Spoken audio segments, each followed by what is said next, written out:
Assalamualaikum warahmatullahi wabarakatuh. Alhamdulillahi rabbil alamin, wal aqibatu lil muttaqin, wala udwana illa 'alal zalimin.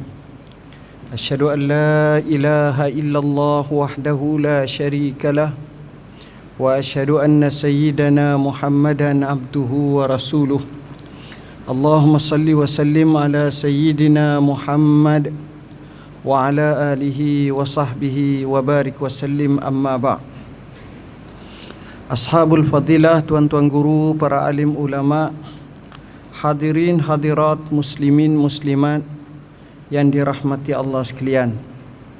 Pada pagi ini kita teruskan lagi kesinambungan kita berbincang berkenaan dengan ta'rif tasawuf dalam qawaid at-tasawuf, dan insya-Allah selepas daripada itu kita akan sambung bab-bab seterusnya. Kata Al-Imam Samnun adalah salah seorang yang hebat, namanya Abul Hasan atau Abu Al-Qasim. Akhlaknya cukup baik, perbualannya banyak membincangkan tentang mahabbah, kasih sayang, bersahabat dengan Sari As-Saqati, juga Abu Ahmad Al-Qalansi, Muhammad bin Ali Al-Qassab, meninggal dunia pada tahun 290 Hijrah.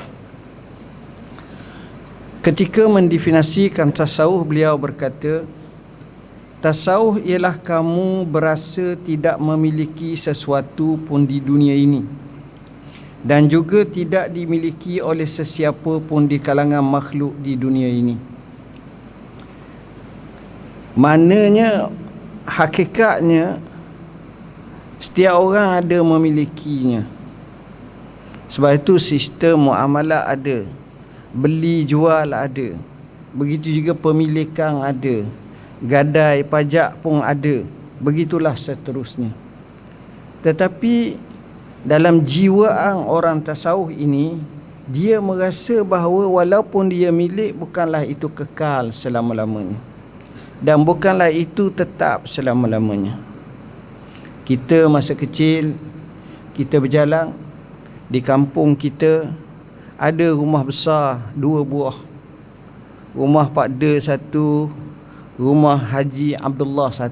Besar rumah dia, cantik, dan kita terpegung. Selepas 20 tahun kita pun merantau duduk kat lain, patah balik kat kampung kita, rumah tu tetap ada. Tapi rumah tu bukan yang terbaik dah, sebab sudah tumbuh rumah-rumah lain yang dibina. Dan ketika itu apa yang kita rasakan?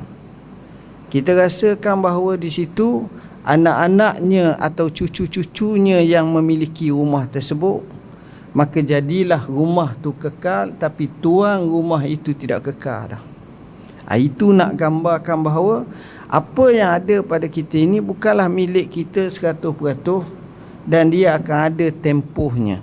Sama ada barang itu hilang dulu, atau luput dulu, atau habis dulu, atau kita dulu yang pergi. Itulah realiti sebenarnya. Jadi bila kita faham seperti itu, kita boleh membuang dalam hati kita terlalu kasihkan dunia. Kefahaman tentang kasihkan dunia bukan bermakna seseorang itu tidak boleh memiliki kekayaan. Bahkan dia perlu memiliki kekayaan sebanyak mungkin. Tetapi saat yang sama, bukanlah dunia bertakhta dalam hati dia, hanya bertakhta, dia berada dalam milik tangan dia. Dia tak kisah pun.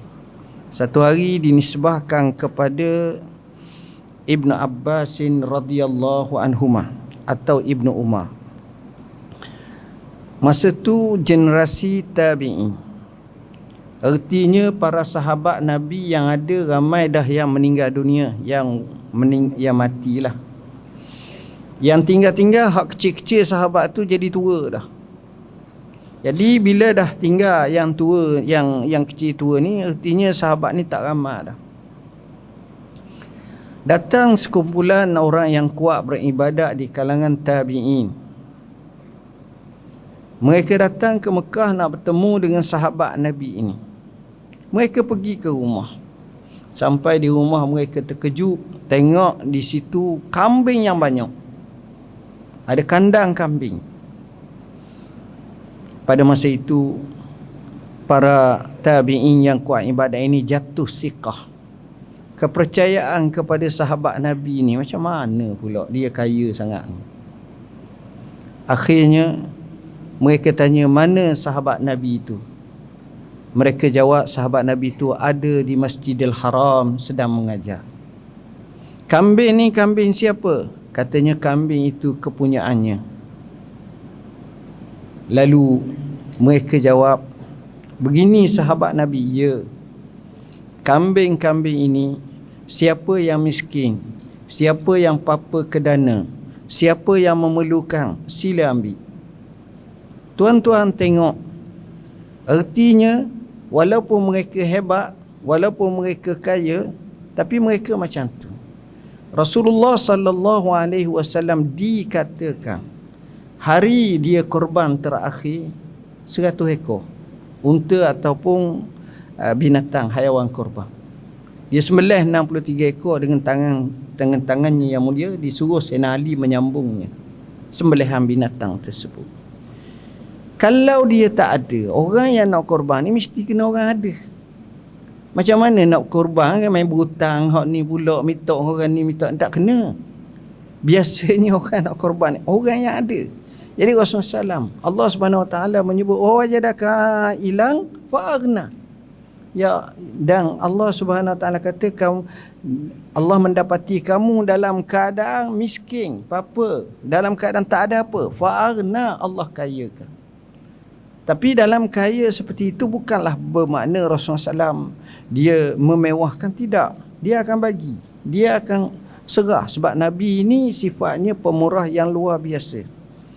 Sehingga pernah satu orang datang kat Rasulullah SAW, bagi tahu kat Rasulullah sallallahu alaihi wasallam, ya Rasulullah, saya ni masuk Islam, saya ni daripada kampung, daripada negeri yang jauh masuk Islam, belajar agama dengan kamu. Sekarang saya nak tanya ya Rasulullah, boleh tak kamu bagi ke aku seekor kambing untuk aku bawa balik ke kampungku, lalu aku akan bagi tahu kepada mereka dan aku akan sembelih makan bersama dengan mereka. Nabi tengok selembah kambing, lalu Nabi kata, kau ambillah semuanya. Bila dia balik, dia minta seekor, dapat selembah kambing. Dia kata apa? Dia kata, ya kaum aslimu fa inna Muhammadan yu'ti man la yakhshal faqah. Wahai kaum, kamu Islamlah, kerana perangai Muhammad ini, bila dia bagi, dia tak takut pada apa-apa kedana. Tu tawakal kita nak buat tu, memang janganlah buat gitu. Lalu buatlah sikit-sikit. 5 riyal, 10 riyal, tengok tabung. Janganlah letak semua dengan dompet-dompet selalu. Itu kita kata cara tadarruj, sikit-sikit. Tapi itulah Rasulullah sallallahu alaihi wasallam. Dia dapat, walaupun begitu, itu cara Rasulullah SAW ajar cara kita menguruskan harta benda supaya kehidupan kita itu tenang dan baik. Ash-Shibli rahimahullah. Siapa Ash-Shibli? Ash-Shibli ialah Dulaf ibn Jahdar Ash-Shibli, berasal daripada Khurasan, dan namanya nisbah kepada kampung Shiblah, sebuah kampung di sebalik sungai, iaitu ma wara'an nahar, dekat-dekat Irang, dekat-dekat Turkmenistan dan seumpamanya. Seorang yang alim lagi faqih dalam mazhab Maliki dan banyak menulis serta meriwayatkan hadis. Apa maksud? Maksudnya zaman dulu, walaupun dia ahli tasawuf, dia bukan hanya kuat beramal, tapi dia ada ilmu. Dia ahli hadis, dia meriwayatkan hadis, dia boleh berhujah dengan hadis, dia boleh berdalilkan dengan hadis. Sebab zaman dulu ilmu adalah sumbernya Al-Quran dan hadis. Kerana itu kalau kita baca sejarah Imam Malik, macam mana dia belajar hadis sampai menghasilkan kitab Muwatta. Imam Syafi'i, dia belajar hadis sampai berguru dengan Imam Malik dan hafaz kitab Muwatta. Akhirnya boleh karang kitab Al-Musnad dan lain-lain lagi. Imam Ahmad dengan kitab yang amat besar dalam hadis seperti Al-Musnad yang hebat. Semua macam tu dulu-dulu, awal-awal dulu. Di mana dia lahir pada tahun 247 Hijrah dan meninggal dunia di kota Baghdad pada tahun 334 Hijrah dan dikebumikan di Khizran dan kuburnya masih ada sehingga sekarang. Kata Asy-Syibli rahimahullah, tasawuf ialah pengabdian diri kepada Allah tanpa rasa keluh kesah. Dia abdi kepada Allah, dia tak rasa keluh kesah. Kita kadang-kadang macam-macam. Kaki semayang, kaki ibadat, kadang-kadang, bukan semua, kadang-kadang teringat sini, teringat sana, susah hati sini, susah hati sana, macam tu. Ketika ditanya sebab dinamakan dengan nama ini, kenapa dinamakan tasawuf tu tasawuf, ahli sufi tu sufi? Jawabnya, kerana baki kesang yang masih tinggal pada jiwa mereka. Kalau tidak, nescaya tiada lagi nama ini bagi mereka. Kesang-kesang safa, apa makna? Kebaikan, kesucian, keikhlasan, kesungguhan dalam ibadat. Sifat-sifat itulah mereka digelar sebagai ahli tasawuf. Tasawuf daripada peringkat awal hingga akhirnya tidak boleh terlepas daripada syariat. Ini yang disebut. Apa-apa tasawuf mesti kena ada ikat dengan syariat. Dan ini kita akan panjangkan lagi dalam bab-bab yang lain yang akan datang. Kerana kita tak nak ahli tasawuf, dia telah melanggar hukum syariat atau membina syariat-syariat yang lain selain daripada hukum syariat. Banyak perkara yang mungkin dia boleh buat yang dia rasakan berpandukan akalnya sahaja, logiknya sahaja, rasaannya sahaja, maka disitulah sebagai hukum. Sebenarnya tidak. Islam dia ada panduannya, dia ada pedomannya, iaitu Al-Quranul Karim, mengikut tafsiran yang sebenarnya, mengikut tafsiran daripada Quran, mengikut tafsiran daripada hadis Nabi sallallahu alaihi wasallam, maka itulah yang sepatutnya. Jadi kata-kata seperti itu barulah dipanggil sebagai ahli tasawuf. Seterusnya, kalau kita tengok kata Junaid Al-Baghdadi, zikir dengan ijtima'. Zikir dengan ijtima'.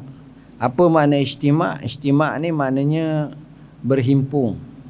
Artinya sama ada dia zikir secara ramai-ramai ataupun dengan maksud berhimpungnya hatinya, jiwanya, lidahnya, perasaannya ketika mana dia sebut la ilaha illallah, dia terasa. Ada seorang ulama namanya Dr. Syihabuddin Abu Zahw. Dr. Syihabuddin Abu Zahw, dia kata ramai orang temu dengan saya, nak minta dengan saya supaya doakan kepadanya kekayaan, kesenangan dalam rumah, dalam kehidupan. Saya dapati ada 3 kelemahan, yang mana kalau dia buat, inilah yang menjadi penghalang untuk dapat kebaikan. Lalu dia bagi tahu, pertama sekali, kalau kita tengok sebuah rumah tu, jarang dalam rumah tersebut baca surah Al-Baqarah setiap hari. Payah kita nak baca. Sedangkan Allah Nabi sallallahu alaihi wasallam menyatakan wa tarkaha hasrah, meninggal bacaan surah tersebut kerugian. Dan tak ada apa-apa pun. Tak ada keberkatan. Syaitan boleh masuk. Surah Baqarah. Dia kata kalau boleh, walaupun surah tu mengandungi 2 juzuk setengah lebih, ayat 280 lebih ayat, tapi kalau kita ada anak-anak, kita ada keluarga, kita bagi. Mungkin 3 helai seorang ke, 5 helai seorang ke, baca. Artinya maghrib dengan isyak tak sampai 1 jam, kita boleh khatam. Sekurang-kurangnya itu menjadi pendendeng utama kita. Bukanlah kerana tu, tapi Rasulullah SAW menyebut betapa besarnya kelebihan surah Al-Baqarah. Kita tahu, tapi kadang-kadang kita tak. Satu. Kedua, Jadi masalah paling besar pada kita adalah kita jarang sebut nama Allah. Dan ini bukan budaya kita lah. Bukan budaya kita. Sebenarnya sebut nama Allah itu dia menjadi benteng utama dan kekukuhan, tanda pelbagai, tanda kesyukuran, tanda keagungan, tanda kebesaran, tanda semua. Seperti Alhamdulillah, Masya Allah, Subhanallah. Perkara-perkara ini kita tak sebut. Kalau kita pergi rumah orang, wow, cantiknya. Wow, besarnya. Comelnya. Oh, menarik dan seumpamanya. Kita tak sebut kalimah. Jadi di situ satu kelemahan apabila kita tak sebut, maka situ payah. Kerana barakah-barakah tu ada pada nama-nama Allah. Kalau kita tengoklah orang-orang yang baik, orang-orang yang soleh, orang-orang yang kita nampak berada, saya bertemu ramai, tapi agaklah. Kalau temu mulut mereka, Alhamdulillah, Alhamdulillah, Masya Allah, Alhamdulillah, Allah yahdi, Alhamdulillah, Alhamdulillah, oh Subhanallah, Subhanallah, Masya Allah. Begitu. Cakap 5 minit, hak tu saja kat 15 kali. Kita cakap 50 minit tak sebut sekali pun. Biasa nak cakap apa-apa. Itu kekurangan kedua. Kekurangan ketiga katanya, biasa kita suka sangat nak menunjuk. Menunjuk semua sekali. Sebenarnya menunjuk ni bahaya. Dia kata likulli nikmatin mahsudah.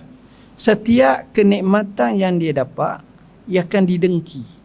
Sebab ada orang yang dipanggil sebagai kena ain. Ain tu bukan nama perempuan tu. Ain bukan. Ain ni satu penyakit berdasarkan sihiran mata.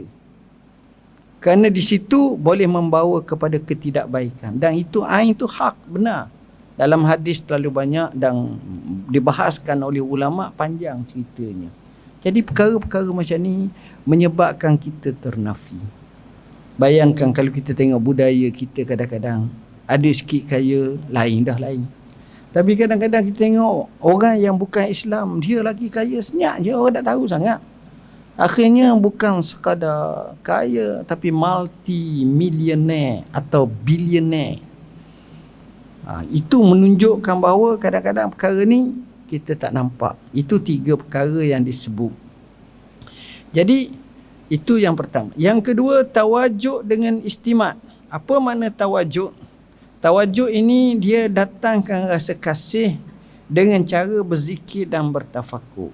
Maknanya setiap kali dia sebut Subhanallah, kesannya cukup besar. Apa-apa yang disebut nama Allah, kesannya cukup besar. Dinisbahkan kepada Sa'al bin Abdullah At-Tustari kalau tak silap. Masa dia kecil, pak saudara dia ajar dia 3 doa. Sebenarnya bukanlah doa sangat, tapi peringatan untuk diri dia sebab dia faham. Apa dia sebut? Allahu ma'i, Allahu syahidi, Allahu nazirun ilayya.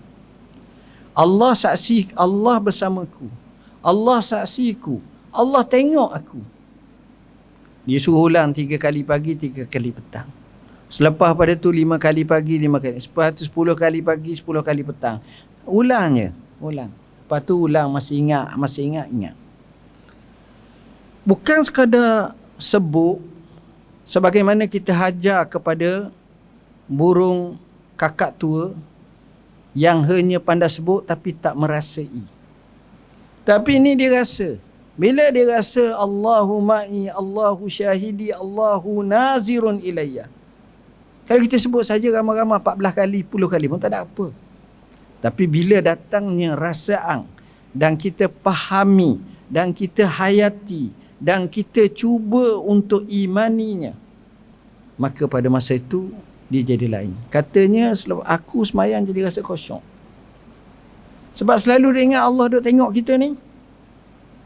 Dalam ihsan, martabat. Dalam hadis sahih riwayat Sayyidina Umar Ibn Al-Khattab, riwayat Bukhari dan lain. anta budallah ka annaka tarah fa illam takun tarahu fa innahu yaraka. Kamu ibadat kepada Allah seolah-olah kamu melihat Allah, seolah-olah. Allah ni tak boleh lihat di dunia ni. La tudrikuhul absar wa huwa yudrikul absar. Dan Allah ini boleh dilihat di akhirat. Wujuhun yawma idzin nadhirah ila rabbiha nazirah. Dan hadis satarawna rabbakum kama tarawna al-qamara hadza la tadammuna syai'a. Banyak nas. Inilah yang difahami. Jadi bila disebut macam itu, kita tengok nilai perkataan itu di sisi dia cukup besar, tapi di sisi kita biasa. Sehinggalah dia tua, dia masuk satu pekan. Di pekan tersebut dia dapati orang sedang ketakutan, berlari dan menjarakkan diri. Tengok-tengok ada seorang gila. Seorang gila pegang pisau. Dengan pisau tersebut dia letakkan di leher seorang anak perempuan. Dan siapa yang mendekatinya akan dibunuh. Semua orang takut. Jadi duduk jarak jauh tengok macam mana nak buat ni. Rapat kena bunuh.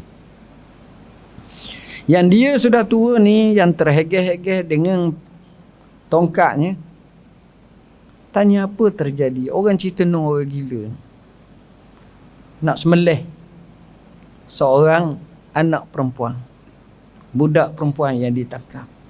Orang lain tak berani rapat. Pisau di tangan, mata pisau di leher budak tersebut.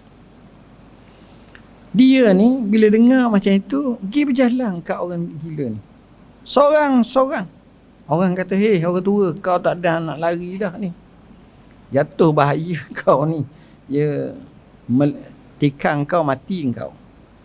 Dia tetap jalan. Jalan. Akhirnya bertembung dengan orang yang sedang mengamuk ini, gila ini.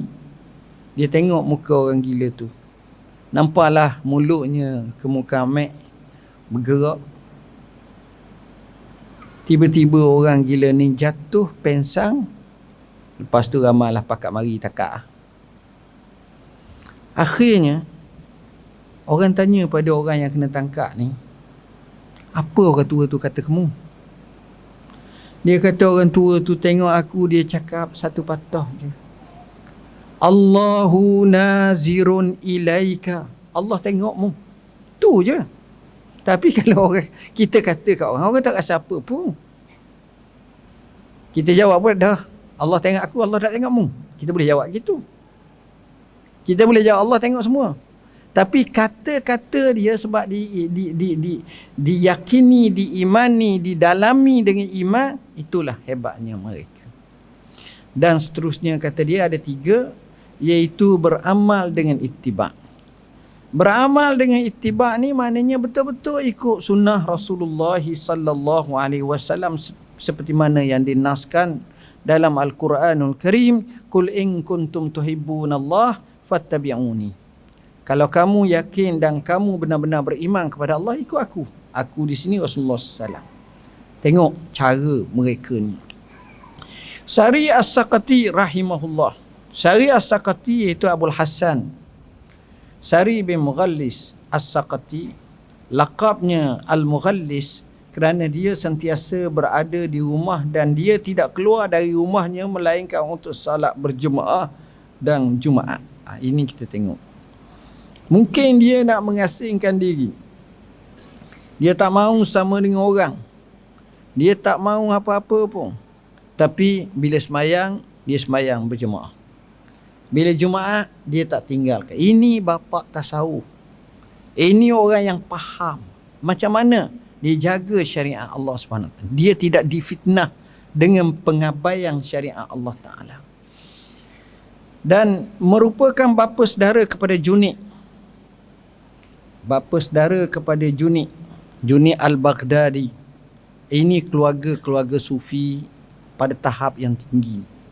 Dan anak murid kepada Ma'ruf Al-Karhi. Tok Guru dia nama Ma'ruf Al-Karhi.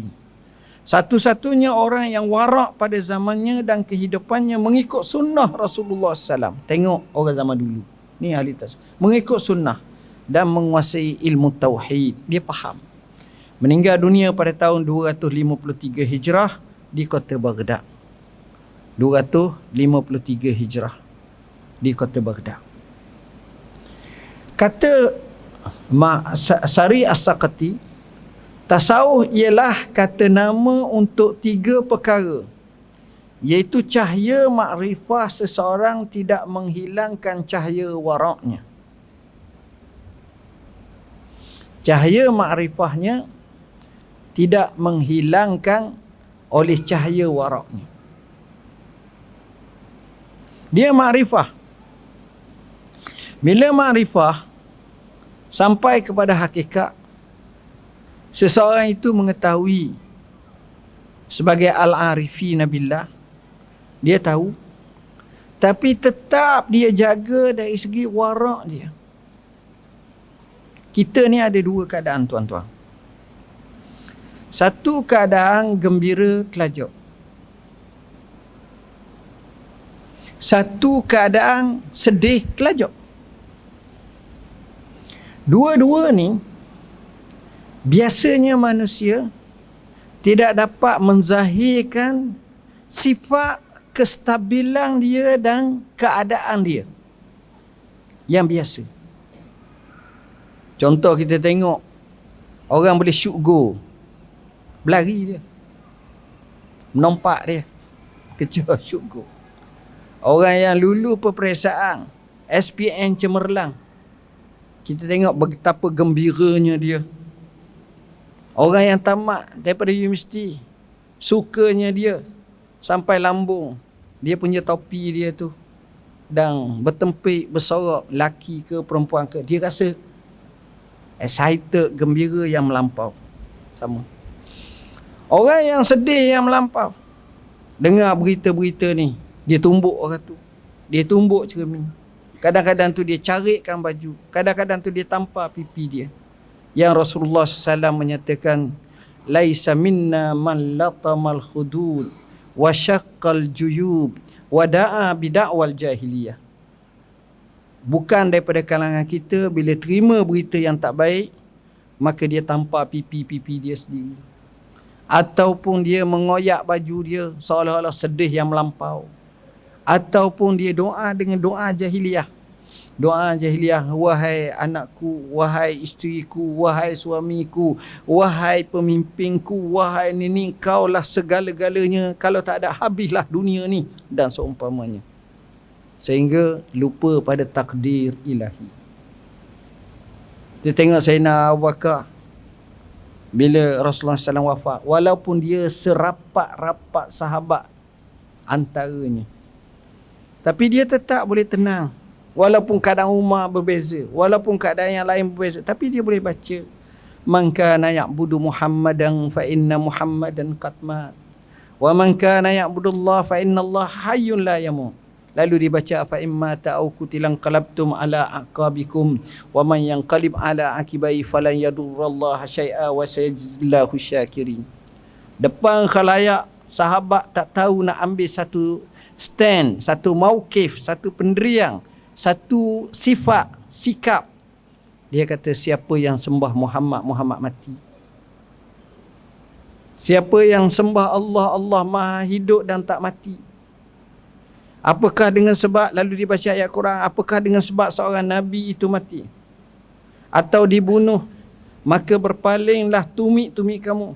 Siapa yang berpaling tumitnya, dia tidak boleh memberi mudarat kepada Allah, dan Allah pasti membalas kepada orang-orang yang bersyukur.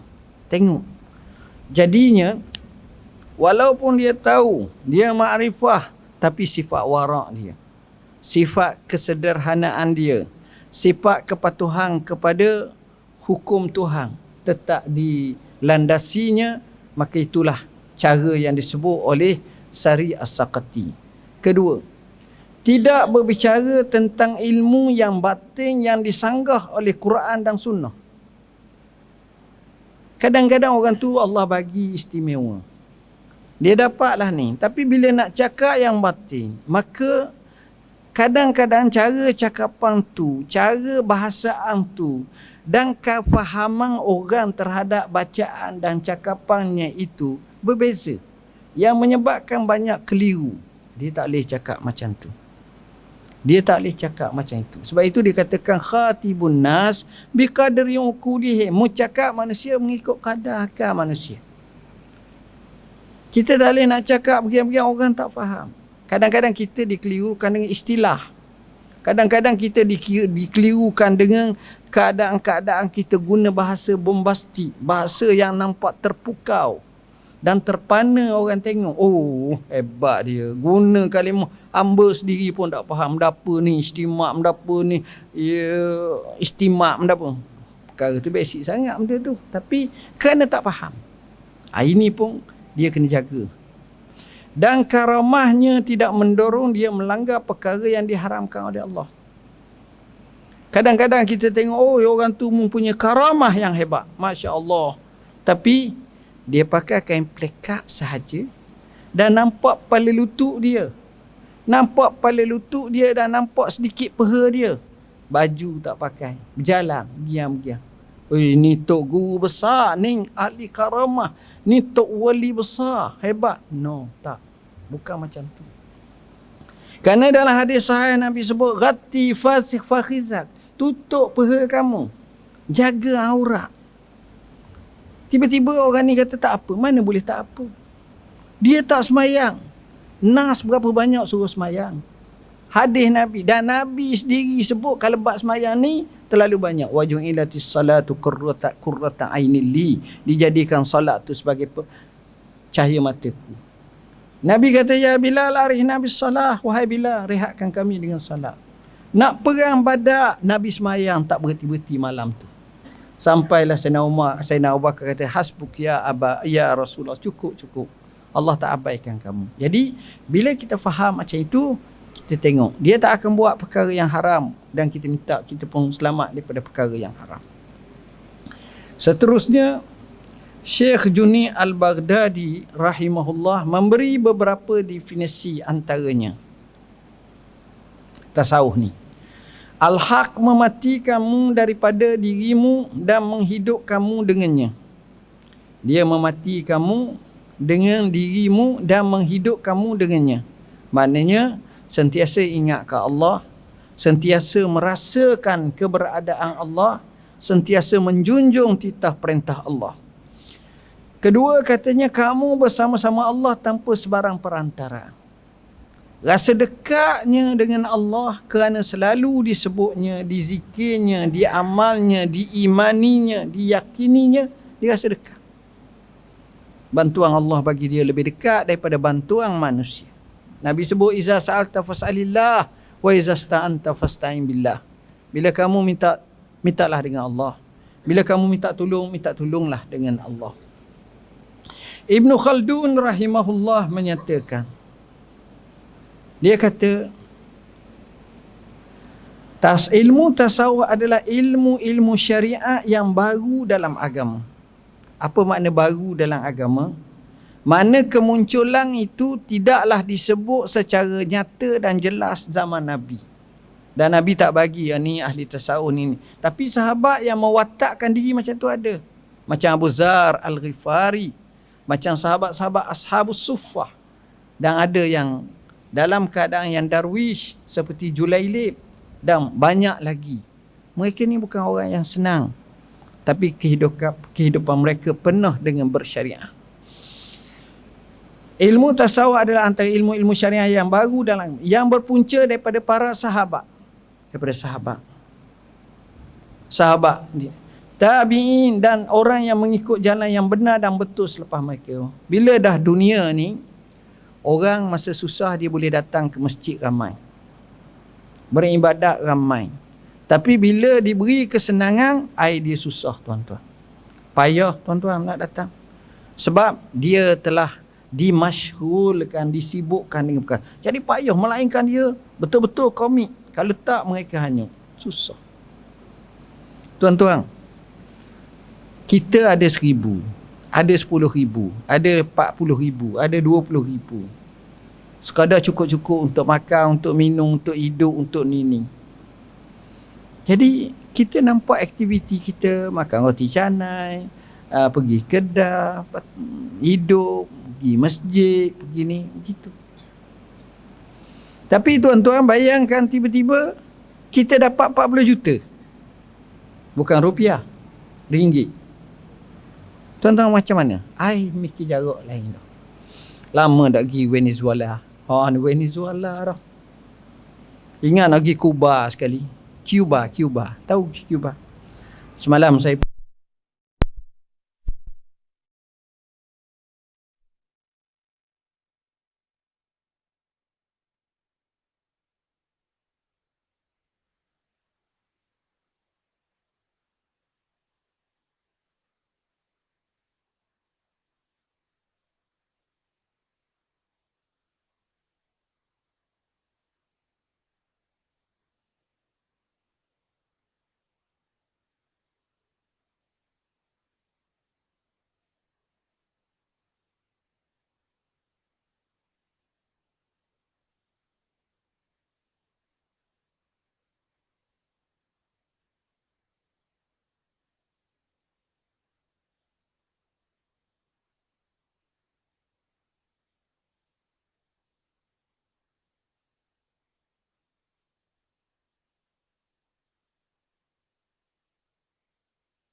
Umar ibn Al-Khattab. Sebab itu pemimpin-pemimpin tentera yang datang selepas daripada itu seperti Hormuz,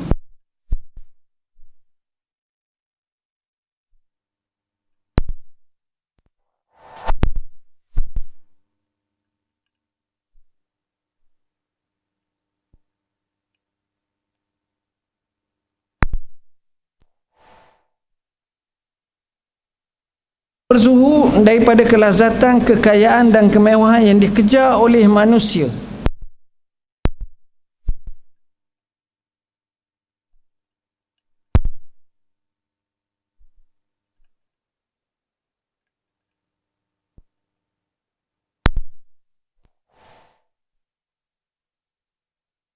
Dengan tasawuf ini, saya rasa sekadar itulah.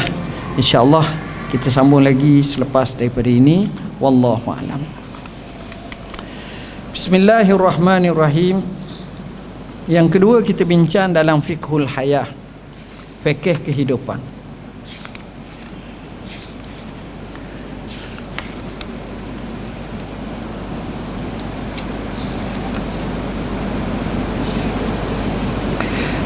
Sebagaimana saya sebut, dalam fiqh kehidupan ini dia lebih kepada isu-isu kekeluargaan, isu kehidupan kita dalam melayari bahtera kehidupan.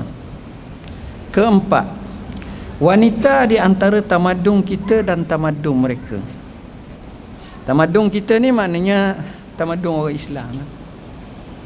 Tamadun mereka yakni tamadun orang bukan Islam. tamadun barat sebagai contoh. Dr. Mustafa As-Sibai berkata, mereka menyangka bahawa kita menghina wanita dalam tamadun kita. Orang Islam ni menghina wanita dalam tamadun, sedangkan kita tidak pernah memukul wanita. Dalam Islam tak diajar pukul. Lebih-lebih lagi yang mencederakan, lagilah parah. Tidak ada.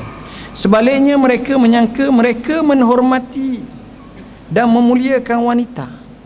Kadang-kadang kita tengok barat kata, ataupun yang bukan Islam kata, mereka lah yang menghormati dan memuliakan wanita. Kalau dalam ceramah tu, dia tak macam kita. Dia memuliakan wanita, ladies and gentlemen. Kita ayyuhal muslimun wal muslimat, tuan-tuan dan puan-puan. Beza dah. Dia macam itulah memuliakan. Temu wanita, kucuk tangan wanita. Oh, nampak macam tu dalam tamadun mereka, sedangkan mereka memukulnya sentiasa. Itu hakikat. Berapa banyak rumah tangga mereka yang bercerai, lebih-lebih lagi zaman sekarang. Kalau 10 kahwin, mungkin 9 cerai, atau mungkin 10 cerai. Anak seorang cerai, tak ada anak cerai, macam-macam. Waliyazbillah. Tapi masalahnya hal seperti ini telah berjangkit kepada masyarakat kita. Dapatan kajian dibuat, kalau 10 kahwin, maka dikatakan hampir 6 atau 7 pasangan bercerai. Waliyazbillah. Naik dah. Tak pelik. 2 atau 3 pasangan suang-suang kuku. Suang-suang kuku. Nak kata okey, tak okey juga. Nak kata KO, rasa okey juga. Jadi macam tu. Satu yang bahagia. Ini pun penting. Nanti kita akan bahaskan kenapa jadi macam tu. Ini dia. Maka siapa yang memuliakannya dan siapa yang menghinakannya, hak sebenarnya macam mana? Ini dia. Sebab mereka tak ada peraturan, mereka tak ada pedoman. Jadi akhirnya mereka akan buat mengikut kehendak mereka. Waliyazbillah. Itulah hakikat sebenarnya. Kemudian kelima, isu wanita. Dr. Mustafa Sibai berkata, wanita bekerja separuh daripada pekerjaan masyarakat berdasarkan jumlah dan bilangannya. Separuh. Sekarang ni bukan separuh dah, 3/4 dah. Tuan-tuan tengoklah, kalau cikgu tu, tuan-tuan tengoklah, rasa 6 atau 7 atau 80% wanita, 20% je hak lelaki. Tak ramai. Kita pun tak tahu. Sekarang ni kalau kita tengok dalam jabatan kerajaan, hak besar-besar banyak wanita dah. Jadi ketua pengarah, jadi pengarah, bukan sikit. Orang lelaki tak deki pun. Tapi nak cerita, ini realiti yang berlaku. Masyarakat menjadi menarik dan indah dengan adanya sifat kasih sayang. Jadi kalau kita tengok di sekolah, sebagai contoh, di tadika bila cikgu tu wanita, ghalibnya kita akan tengok harmoni anak-anak pelajar tu. Kerana dilempahkan kasih sayang sebab sifat wanita macam itu.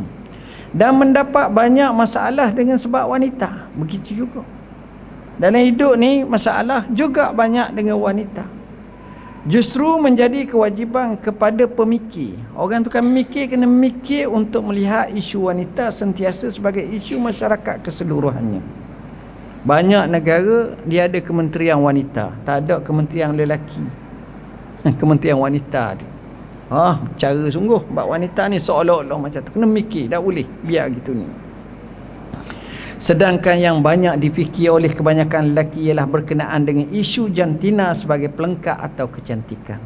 Masalahnya kadang-kadang orang lelaki dia akan fikir masalah tentang isu jantina, isu kecantikan, begiang-begiang. Tapi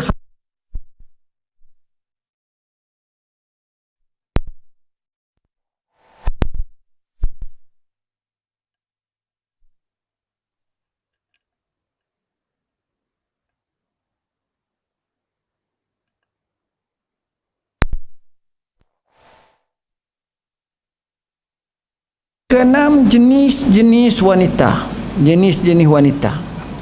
Dr. Sibai berkata perempuan sama ada racun, penawar, sakit dan sebagai rawatan, perawat.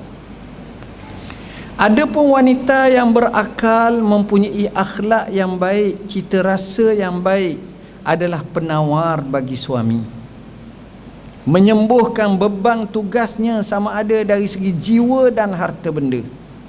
Ini dia. Kita tengok Khadijah radhiyallahu anha. Nabi datang, zammiluni selimut aku masa mula-mula turun wahyu pertama. Dia selimut. Dan dia terus kata, Nabi terketar-ketar, terus dia kata, kalla wallahi la yukhzikallahu abada innaka la tasilur rahim wa tukrid duyuf wa tu'inu ala nawaibil haq. Tengok wanita yang hebat.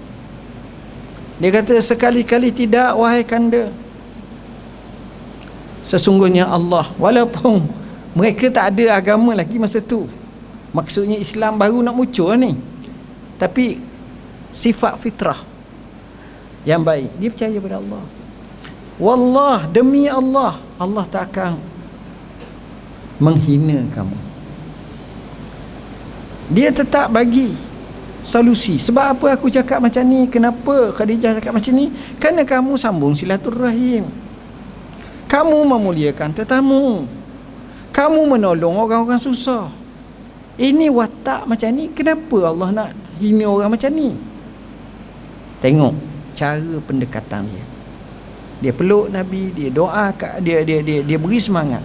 Tak cukup, sebab orang lelaki ni kadang-kadang kalau isteri saja dia, yalah boleh lah, tapi cahaya tu tak berkurang lagi. Dia kena ada orang penguat lain.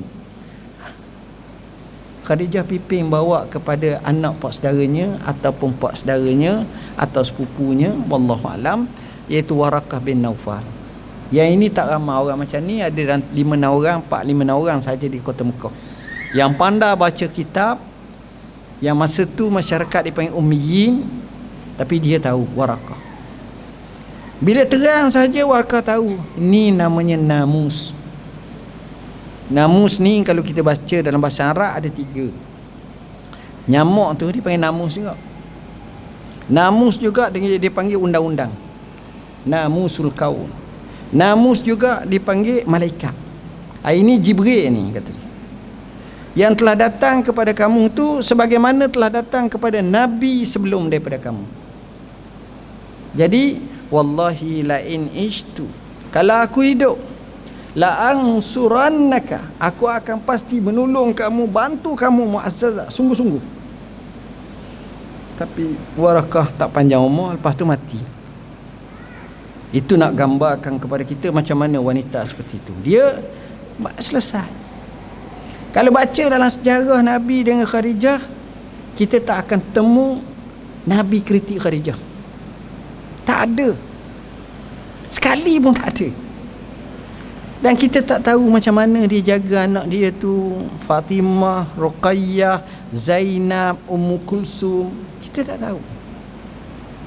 Tapi itu Khadijah, penawar, memang luar biasa.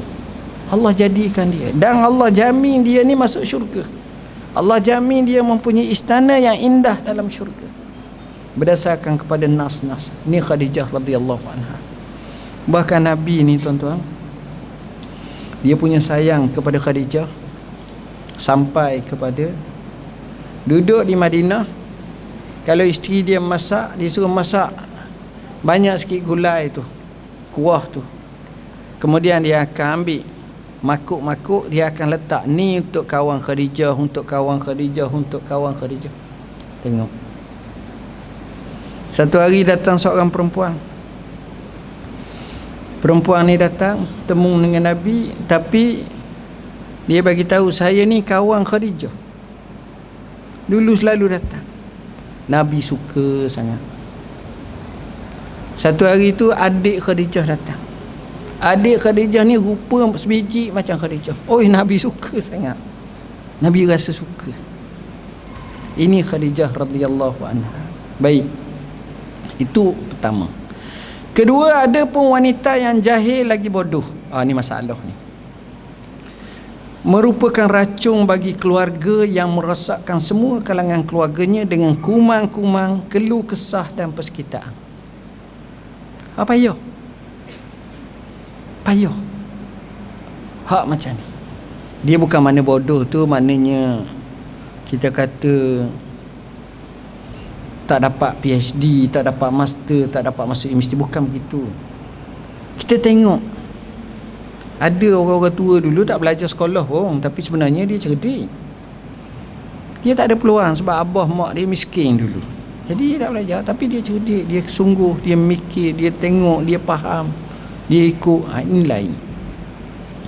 Ada pun wanita yang sombong dan terpedaya merupakan penyakit bagi suami yang tidak sembuh kecuali dengan menceraikannya atau berkahwin satu lagi. Kedua-duanya adalah pahit lagi dibenci. Ini bahaya. Tak tentu kala kita nak bila kita kahwin suami pimpin kita ke syurga atau isteri pimpin kita ke syurga. Itu hak sebaiknya. Tapi kalau suami pimpin ke neraka atau isteri pimpin ke neraka, wal-iyazbillah, ni rugilah hidup.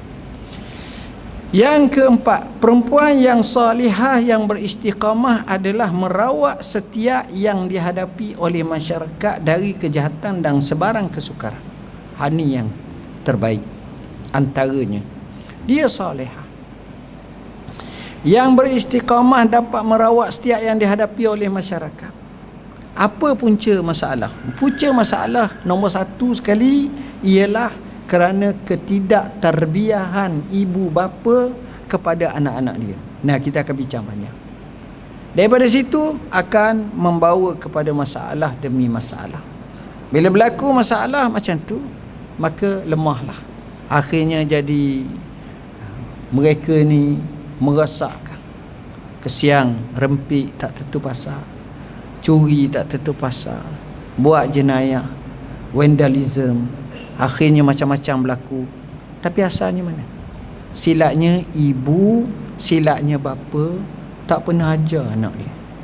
Bila tak pernah ajar, maka anaknya menjadi kurang ajar. Bila kurang ajar, maka anak tu perlu diajar. Banyak macam tu.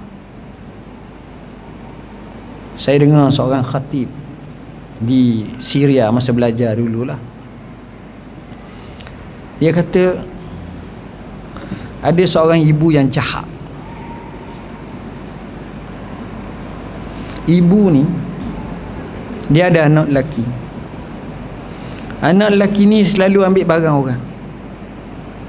Lalu setiap kali dapat, ibu ni pujuk anak dia, bagus anakku, beri motivasi, semangat lagi, bagus, gosok. Anak dia membesar dengan ambil barang orang, curi. Kalau ada orang nak tu, ibu backup. Sampai kepada tahap besar, merompok. Sampai kepada satu tahap membunuh. Akhirnya kena penjara. Bila kena penjara, dibawa penghukuman, hukumnya kena bunuh.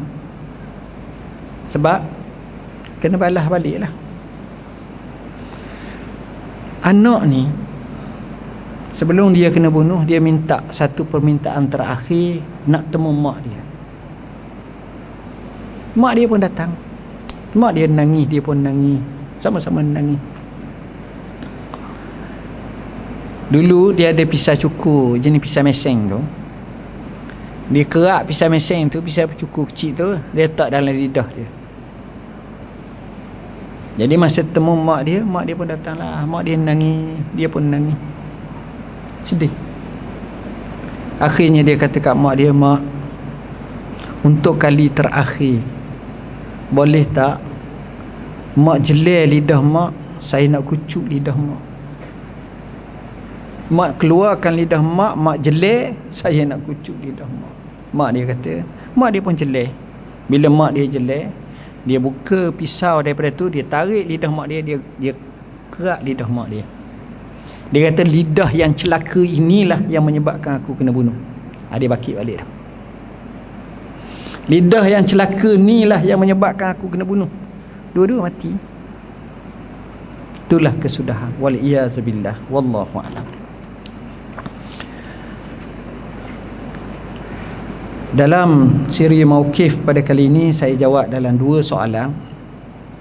Soalan yang pertama adalah baru-baru ni ada video TikTok yang keluar di mana penjual menjual barangan mereka seperti kerongsang, gula-gula dan lain-lain cara cedok-cedok, cara live.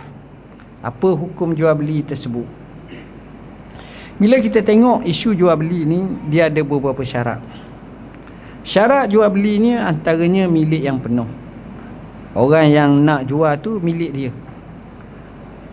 Dia tak boleh jual bukan milik dia. La tabi man laisa man la tamlik. Jangan kamu jual apa yang kamu tak milik. Tapi mesti milik yang penuh. Jual ni mesti benda yang jelas. Jelas ni benda nampak. Kalau benda tak nampak tak boleh. Benda tak nampak, benda yang jarak jauh. Sebab itu kalau baik salam, dia mesti kena ada sifat-sifatnya. Dan sifat tu mesti berbetulan. Macam kita nak beli barang di Shopee lah atau Lazada, mesti kena tengok gambar tu. Kalau nak hak warna hijau, warna putih, jangan warna hijau, datang warna merah. Kalau besarnya besar ni gini-gini, kalau jenama tu jenama gini, kalau patternnya biar kena jelas mengikut muasafat yang telah disepakati. Kalau tak boleh. Macam kita nak beli lembu korban baru-baru ni, mak pun tanya Tok Perai, boleh dah nak beli berapa ekor? 4 ekor. Mana lembu? Kau anda payah. Kena cuk dulu hak ni. Sebab bila mari atas Allah kecilnya, kuruhnya, tak puas hati. Jadi kena pergi tengok hak ni aku nak.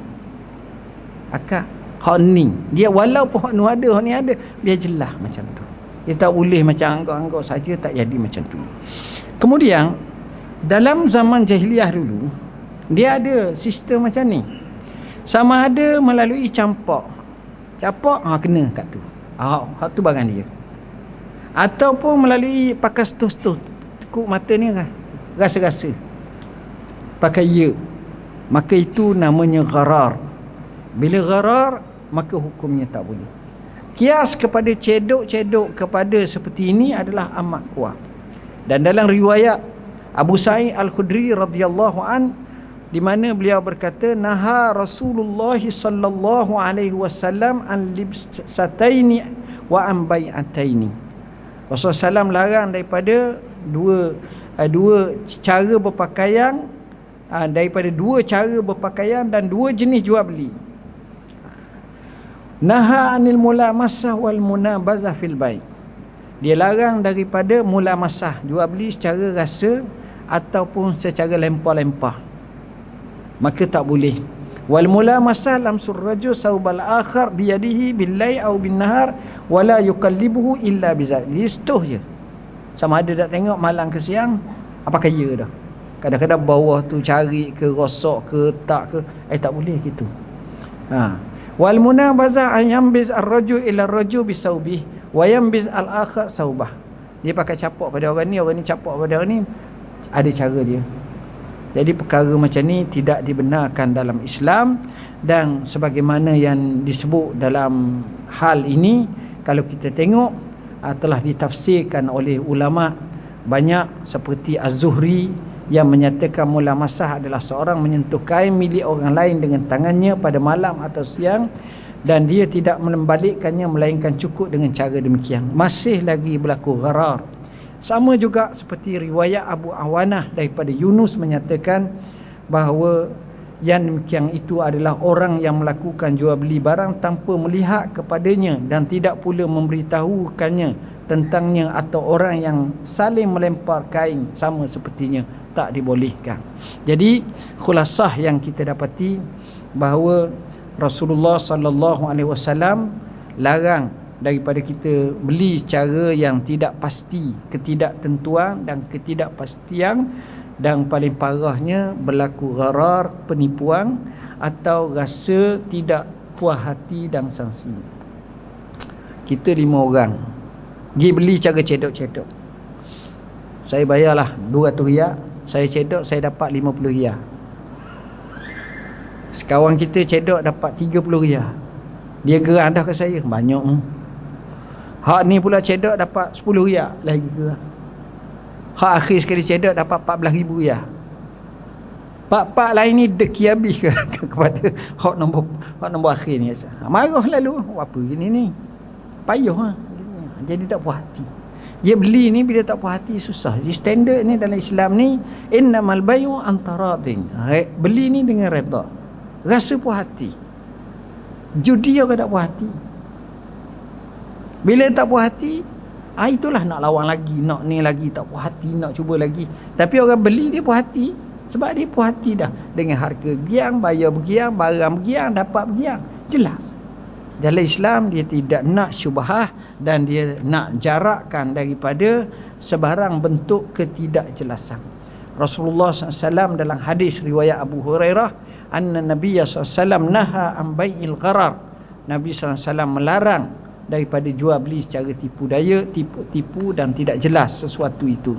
Jadi alasannya yang disebut oleh Ibn Rushd dalam kitabnya, antara akad jual beli yang terlarang ialah pelbagai jenis akad jual beli yang berpotensi menimbulkan kerugian pada orang lain kerana adanya ketidakjelasan status. Dan ketidakjelasan status dalam akad jual beli dapat ditemukan pada: pertama, ketidakpastian dalam penentuan barang yang diperjualbelikan, ketidakpastian akad, ketidakpastian harga, ketidakpastian barang yang dijualbelikan, ketidakpastian kadar harga atau barang, ketidakpastian tempoh pembayaran atau penyerahan barang, dan ketidakpastian sepenuhnya pada barangan yang diperjualbelikan. Banyak yang disebut oleh Ibn Rushd dalam Bidayatul Mujtahid ini ada terkena dengan masalah jual beli cedok seperti ini. Jadi atas asas itulah kita katakan jual beli seperti ini tidak dibolehkan, bahkan diharamkan dan tidak sah. Wallahu alam. Isu yang kedua berkenaan dengan tular baru-baru ini, berkenaan dengan orang memukul anaknya sendiri, kadang-kadang sampai ke muka. Dalam masalah ini sebenarnya dalam Islam berkenaan dengan adab anak dengan bapa. Nombor satu sekali kita kena faham, anak ini kurniaan Allah. Dia bukan buat mana laki bini subuh mesti dapat anak, tak. Sebab itu dalam bahasa anak Allah guna kalimah hebah. Yahabu liman yasha'u inasa wa yahabu liman yasha'u zukura. Allah boleh beri anak lelaki atau anak perempuan, boleh bagi. Dan Allah boleh jadi mandu, tak dapat anak. Nabi Ibrahim doa, Rabbi habli minas salihin. Ya Allah, kurniakanlah. Sebab itu daripada Allah, hebah. Dalam surah Waqiah Allah Subhanahu wa taala menyebut, afara'aitum ma tumnun a antum takhluqunahu am nahnul khaliqun. Apakah kamu tidak tengok air mani dipancukkan? Apakah yang menciptakan kamu atau kami? Maknanya itu kurnia Allah. Kemudian dalam Islam mengajar kita kena doa untuk anak kita. Doa, banyak nas-nas menunjukkan doa ini. Antaranya doa Nabi Allah Ibrahim yang wajar kita amalkan. Rabbana hablana min azwajina wa zurriyatina qurrata ayun waj'alna lil muttaqina imama. Wahai Tuhan kami, jadikanlah kurniakanlah kepada kami suami kami atau isteri kami dan juga zuriat-zuriat kami sebagai penawar mata hati kami. Nak jadi mata hati, sejuk mata hati, dan jadilah kami imam bagi orang-orang yang bertakwa. Jadi doa ni penting. Kedua, selepas daripada itu, bermula daripada dapat anak, tanggungjawab kita beri nama baik. Beri nama baik. Afdalul asma' ma'ubida wa ma'humida. Seafdal-afdal nama apa yang bermula dengan Abdu, Abdullah, Abdul Rahman, Abdul Karim, Abdul Ghafur, Abdul Syakur dan seumpamanya. Atau apa yang ditahmidkan, Ahmad, Muhammad, Hamid, Mahmud, atau nama-nama orang soleh, nama-nama Nabi, nama-nama yang baik. Kemudian yang kedua, kita akikah untuknya.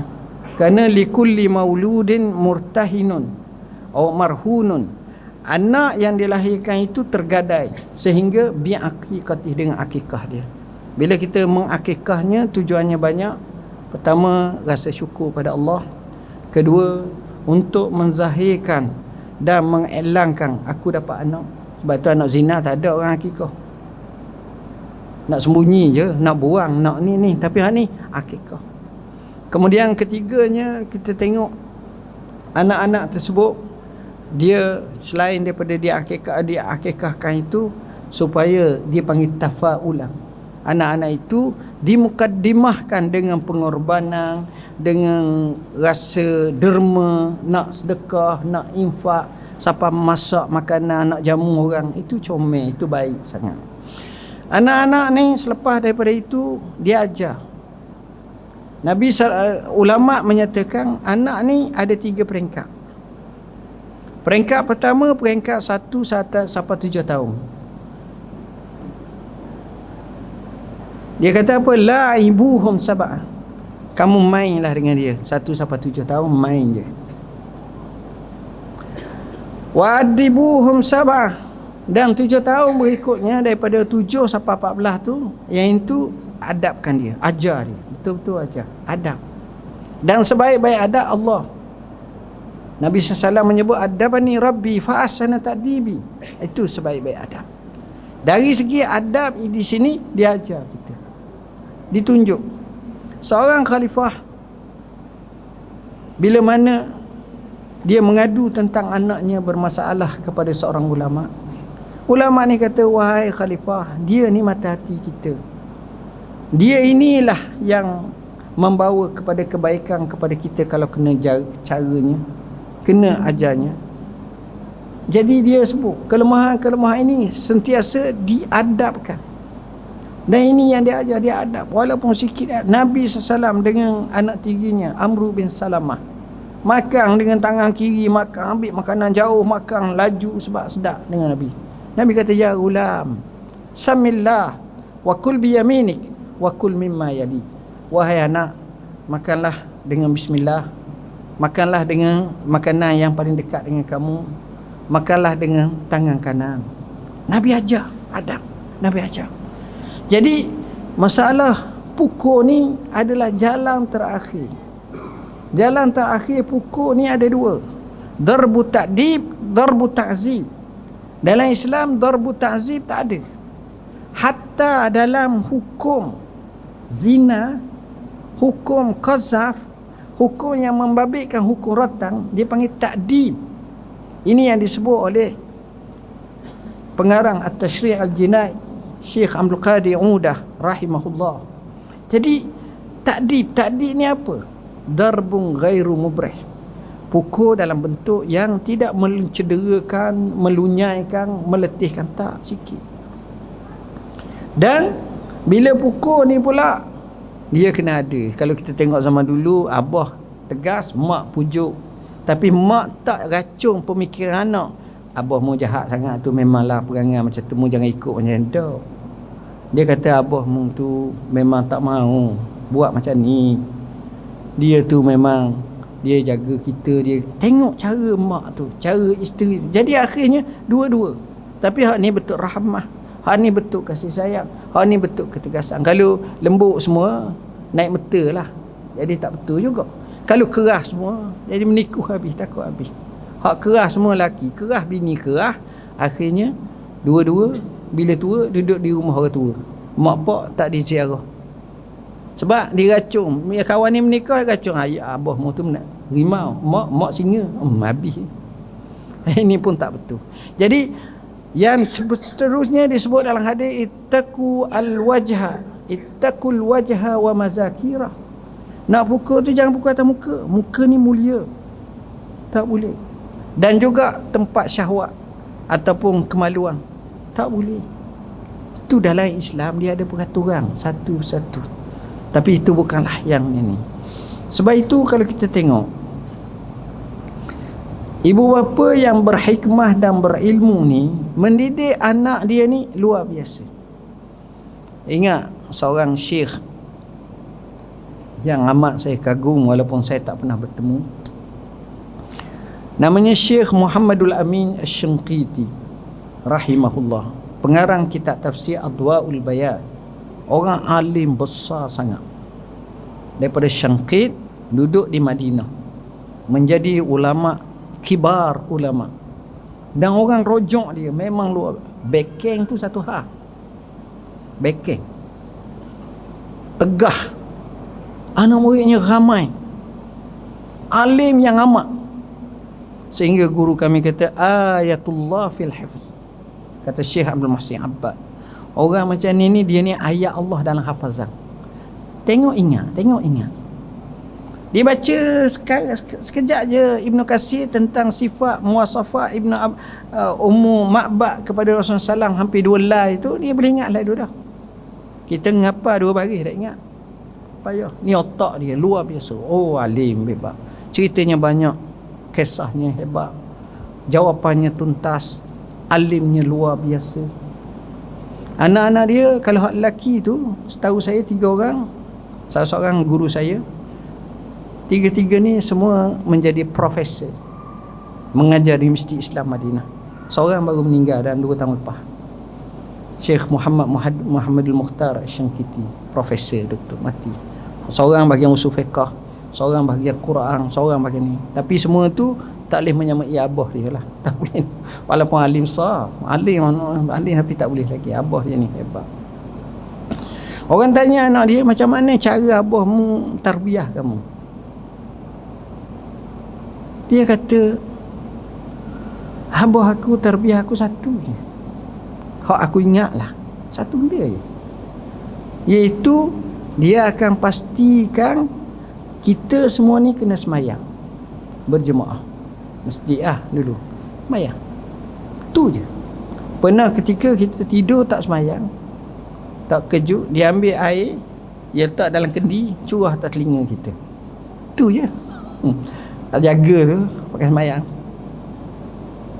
Tapi kesan daripada jaga semayang ni, kasih kepada masjid ke surau ni, tengok anak dia, orang panggil dalam istilah ilmu pendidikan, kemenjadiannya luar biasa. Dan boleh bacalah kisah kehidupan dia. Jadi daripada situ kita perlu bina balik bonding, kita perlu bina balik kekeluargaan, kita perlu bina balik hubungan, kita perlu bina balik strategi bagaimana dia panggil kaedah parenting yang terbaik. Yang ini kadang-kadang kita terlupa. Tapi kalau kita tengok zaman Nabi, memang luar biasa. Nabi ni dia tak sebut, tapi dia lakukan. Kita ni duk sebut tapi kita tak buat. Dan ini yang terbeza antara kita dengan mereka. Kita tahu banyak maklumat, tapi kita tak mampu buat. Zaman dulu dia buat, jadi orang ambil pendapat dia begitu-begitu. Itulah yang berlaku. Soalan yang ketiga berkenaan dengan isu lawak jenaka, kebebasan bersuara yang disalahguna. Kadang-kadang kita tengok dalam masyarakat suka berlawak. Jadi suka sangat berlawak. Islam ni macam mana tentang lawak? InsyaAllah yang ni kita akan keluarkan satu buku secara tuntas berkenaan lawak jenaka. Kalau kita tengok sifat manusia ni, dia beza dengan binatang. Sebab dia ada satu nama, namanya hati. Dalam hati ni, dia mewakili seluruhnya. Ada orang tu sakit hati, ada orang tu kita tengok senang hati mu, kita nampak suka mu. Ada orang tu nampak susah hati, ada orang tu nampak berasa hati, ada orang tu tak makan hati. Sebab hati ni banyak. Hati ni banyak. Tu kata Imam Al-Ghazali, ajaibul qulub. Dan hati ni yang disebut oleh Nabi SAW, itulah punca kebaikan dan punca kejahatan. Dalam hadis yang masyhur, ala inna fil jasadi mudghah iza saluhal jasadu kulluh wa iza fasadal jasadu kulluh. Ketahuilah bahawa setiap sesuatu tu pada tubuh badan manusia ada segumpal darah. Kalau baik maka baiklah, kalau tak baik maka tak baiklah. Itulah dia hati. Jadi kalau kita tengok sebenarnya banyak para sahabat sendiri zaman Nabi, zaman tabi'in ni jenis orang yang ketawa, suka tengok dia lucu banyak.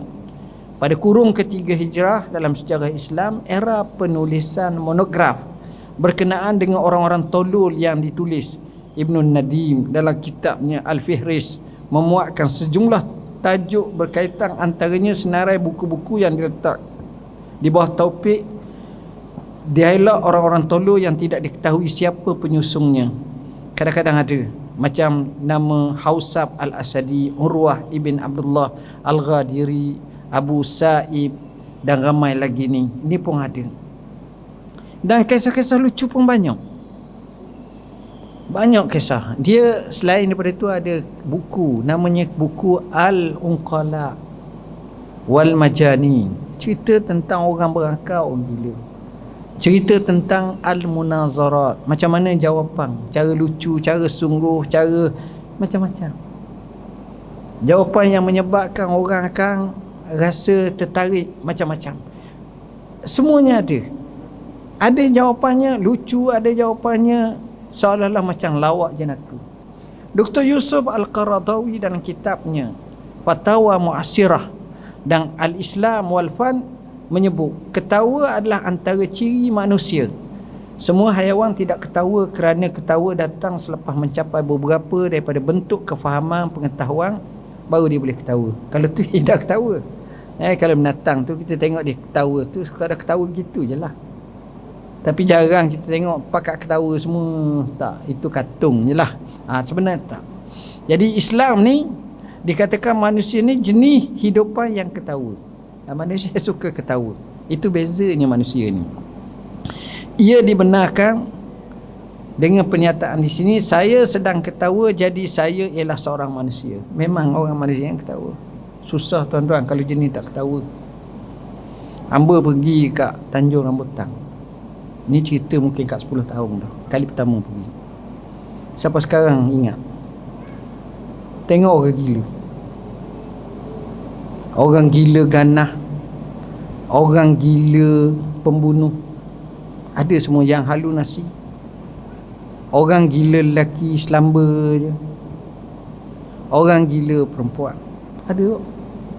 Saya sampai tu, Assalamualaikum. Allah, kejut kita. Baik.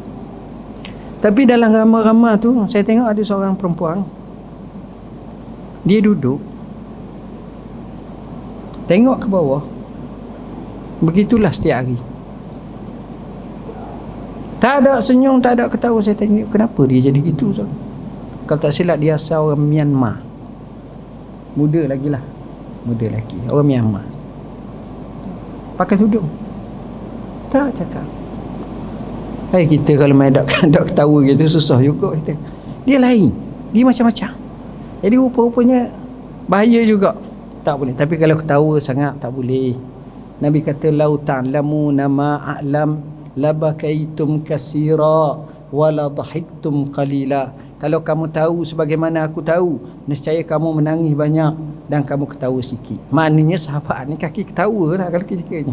Suka. Dia banyak gurau sama-sama dia pun banyak cara dia. Ni sahabat. Jadi yang ini saya tak nak jawab dengan panjang lebar lagi. InsyaAllah kita boleh baca dalam siri Al-Mawaqif Maktabah Al-Bakri, lawak jenaka kebebasan bersuara yang disalahgunakan, yang kita telah jawab satu persatu. Saya rasa sekadar itulah dulu. Kita ambil cabutan tuah dulu. Ada mana?